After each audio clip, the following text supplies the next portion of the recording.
Yo guys, what is going on? Welcome back to another video on the channel, one of many. We're uploading way too many videos, way too many.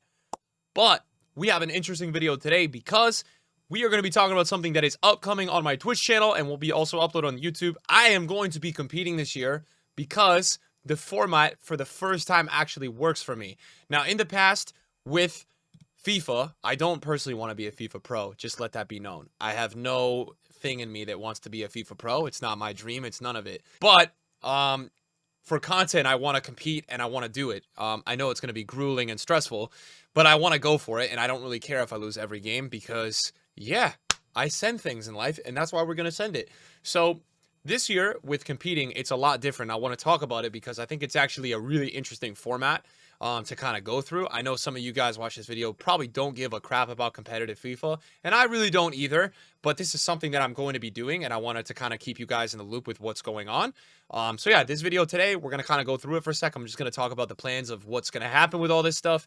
It's quite a new thing. I haven't done it, and I have been good enough a couple FIFAs probably to genuinely compete. I would say FIFA 20, 100%, I probably could have competed. I was really good at that game. This year, I'm shaky. I don't really know. I'm still really getting the hang of the game this year. It's very, very different. So I don't know. But in the previous years, EA have ran these qualifiers you could qualify with your skill rating in Division Rivals. And that the first qualifier was always during Black Friday weekend. As you guys know, that was bad for business. Obviously, I can't be playing in a qualifier when Black Friday weekend content is happening. And the other one was always around like Team of the Year. So it just never made sense for me, business-wise, to do any of these. But now it's a little bit of a different situation. So if you reach Division 4 in Ultimate Team Rivals, which today I just reached Division 4, you guys will see this video on my second channel. If you're not subbed to that, go watch it. It's gonna be insane, man. The game today, it's so hard in that division, in Division 4. So first of all, you have to reach Division 4. That's the first thing that you have to do on this. So we've just hit that today. We've played about 58 Rivals games, and we just got to Division 4. You have to then play against other qualified players in your region in the FC Open Pro ladder. Open 4 hours a day between October 1st and 14th. So for Europe, it's 2 weeks. For NA, it's going to be October 1st and 7th. So it's open for 4 hours a day between October 1st and 7th and in my continent. And then, Europe has the 1st to the 14th. So about 14 days there. So basically what I think it's going to end up being is that it's going to be kind of this like Rivals ladder where you can kind of see, what's going on. Now, from what I've heard about this, and there's a couple reasons why for content I want to compete. Number one, officially today, EA have banned 3-back and 5-back. So that's been a huge problem of mine with next gen and new gen, is that the 3-back and 5-back, people just sit in a box at the comp level and it's so boring. People will still sit in the box and probably park it, but 3-back and 5-back have been fully banned, guys. So that's a huge reason today where I was like, okay, wait a second, let's take a look at this, because everybody's going to have to use 4 at the back. Now, some people will use the sweatiest 4-backs, that's for sure, but at least there's no 3-back, 5-back.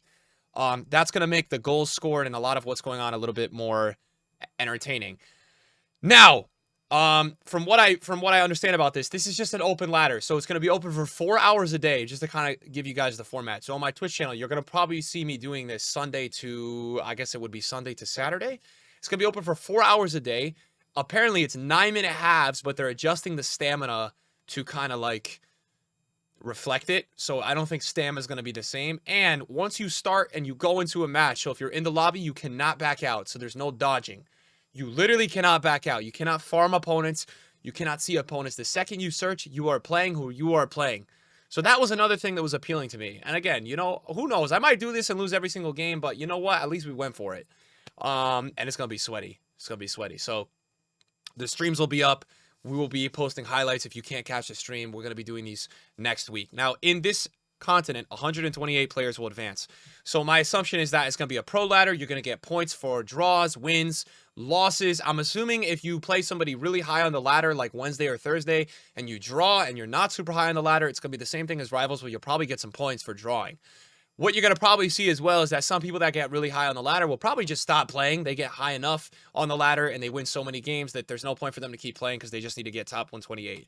So if we survive, now I'll tell you this, to get qualified, I actually qualified for a few qualifiers last year. I was in the year before with rivals. I was in the top 128 or 256, whatever it was. I never played in them because it didn't make sense. So this is kind of like that. I don't know. This is probably a qualifier, to be honest, because it's going to be very sweaty. But you'll probably have a lot of people in Division 4 going for it. I don't know. I like this format a little bit more. It's a little bit more open matchmaking. I think it's going to really help combat the wait times. I think with some qualifiers, there's a lot of wait times. So if you get top 128, then it's the Pro Open regional qualifiers. And it's not on Black Friday weekend. God bless. It's October 14th to 15th and 21 to 22. You're going to have to register. So if we make this, we'll have to register. And then you compete in head-to-head matches against other top players in the region in a multi-stage tournament with Swiss and single elimination. This is where it's crazy. Like in my continent, right? 4 players are going to advance out of this. Literally 4. Crazy. And then you have the Open Pro global qualifier, travel to England. 52 players playing this, 63 competitors. Listen, I'm not going to make this. We're just going to be doing this for content to kind of go through it and, you know, put on a show for you guys. See what we could do. See if we could get some wins. And then they have the FC Pro Open. So 16 players who make it through the FC Open Global Qualifier and 4 invited players to compete over 8 weeks to decide the FC Pro Open champion. This is how they're doing some of the pro scene. Compete in head-to-head competition in 1 of 4 groups of 5. The top 2 players draft squads based on transfer budgets. Players can represent themselves. Top 4 players will earn places at the FC Pro World Championships. Obviously, it's very hard to make it. But yeah, we're going to go for it. So we're going to be playing in the Open Pro ladder starting on Sunday. I'm going to tell you this. It is going to be so sweaty. The tackles this year are so bad. The DDA is so bad. It's going to be a movie. I don't know how I feel about it. It's going to be tough this year for sure. But we're going to go for it. We're going to go for it, guys. And yeah, so I wanted to kind of talk a little bit through what's going to kind of happen with that. I think for content, it's going to be really, really fun. I think it's going to be sweaty, but I think as a viewer, it's going to be really good to watch. 4 hours a day. That's potentially like, I think it's at least almost 24 hours of sweaty gameplay for the next week. It's going to be interesting, but you know what? I'm going for it because I always told the people that watch me, if there was any a time that it made sense or it worked, I would do it, and it hasn't made sense, and this qualifier kind of setup, the way this one is going to work makes sense, so I'm going to do it for you guys. I'm going to put myself through the pain, and hopefully you'll be there to support me. Now, we're going to have a second part of the video because I was building a draft squad, a concept squad that I'm going to be using for, I think, the weekend that I'm going to hopefully try to trade towards and get to, so enjoy that, and we'll put that part of the video now. So I'm like, realistically, probably by Sunday, I'll have about 1 million coins, I think. I've got Putellas, I've got Dino, I've got to save this Henri, I've got Carlos. Is there going to be team restrictions, though? Oh my god, I've got VVD. So I've got VVD, I've got Vinny, I've got Putellas, I've got Dino. There's probably a limit on how many loans you can use, though, right? Like, no way you can just use unlimited loans. 1 icon, max 2 over 90 overall. 1 icon? So I'm using Dino. And then you can only have 2 over 90. So Putellas and Dino. I need to make like a realistic team though that I think I could like actually get to use in this ladder next week. Icon is separate to 90 plus. Are you sure? I actually hope they drop a good SBC, bro, because I have a lot of fodder. Alright, so you think Oshala?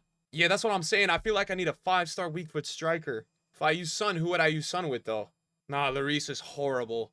Dude, I mean, this would be pretty crazy. I'd have to grind like a madman to get this team. That would be pretty good. I could do Korean manager Premier League and probably be on 32. Then we have a DM who's medium high, who's good on the ball. Look at the dribbling. Putellas with the build-up. We got some height too. Tonali, I mean, he's 5'11", but we were looking at like 5'6". Then we go Sun striker. Probably Sun and Dino striker, I think. No, maybe Hansen? Nah, Dino. Sun and Dino up top, 4-4-2. Like, Hansen is the question mark, but the thing is, if we looked at this team without Sun, and if it was just Sun's gold, I could do this team, but the problem is Sun's gold doesn't have striker. So I'd have to get the inform. I've got like 750 right now. That's the problem. I'm really far off, though. Koundé's like 150. Allison is at the PR, right? Tonali's like 120. I mean, yeah, this is like 1.6 right now, 1.5. No, I'm not going to drop money, but I think it's like... Is there a cheaper option? Right mid, Barca. Oh, maybe. Well, let me see this. Hold on. Let me see this. Brazil. So Vinny goes 3. Spain manager, Premier League. Where's Prem on the left? So Putellas would go 2. That would be 30 chem. He's not that good. Probably better than Rafinha, though, no? Or you think Rafinha's probably better than him? I used Rafinha in a foot draft, and I thought Rafinha was actually really good. Cancelo's just going to get bodied. I know, but I like him a lot for the build-up, dude. We could also do this. Yeah, hold on. Because you know what's actually interesting about that, Adam, what we could do? That's 30. What we could do with this, too, is we could play Vinny on the... We could, like... It's so interesting this year. I feel like it's a bit more unpredictable to cut in or go down the line, but we could, like, rotate Vinny and Salah out wide as well. Like, I could play one half where they're cutting in. Salah could play, like, left, and then he could play right for finesses one half. So then if we got a manager that was from... Okay, if we did South Korea and we did Liga F, we would have 32 chemistry with this team, which would put us in a really good spot. And then this team would be... Oh, there's no managers? So I'd have to go Italy? Well, either way, it's 32, and Tonali and Salah. Salah's going to come down in price a lot, that gold. So, like, I don't expect those two to be more than, like, 350, 400. Son, I mean, it's still going to put us over a mil, but Son's going to definitely drop this week, too. There's a promo on Friday. So I expect Son to go down quite a bit. Son left striker, Dino right striker. Vinny and Salah I would kind of interchange, and then, like, Tonali and Putellas. Nah, this is a really good team. Is he lefty? Yeah, this is a really good team. VVD, I have a bully center back. I have a center back who's really good on the ball. Really fast. This is a really good team, chat. I think I would do this team. I like this team. I think this is the team, bro. Wait, so it's gonna be 4 hours a day of just like playing games for points, and then you'll probably be able to see the leaderboard. I think it's a really good team for 4-4-2. I don't think it's gonna get much better than this, bro. I have Dino play at right striker. Cancelo will get cooked at right back though. Who would you say instead of Cancelo? Walker. So Walker, and then I will go Allison. But I think Cancelo's so good on the build-up. But you're right, bro. I'm not even using my fullbacks that much this year. 27. I don't really care that Putellas is on 1. I really don't care about that. So in this case, I would have Prem Manager. Son goes 3. Walker goes 3. That's plus... Tonali goes 3. That's 3 chem. And if I did a Spain Manager, that's 31. 31. That's still 31. That's still really good.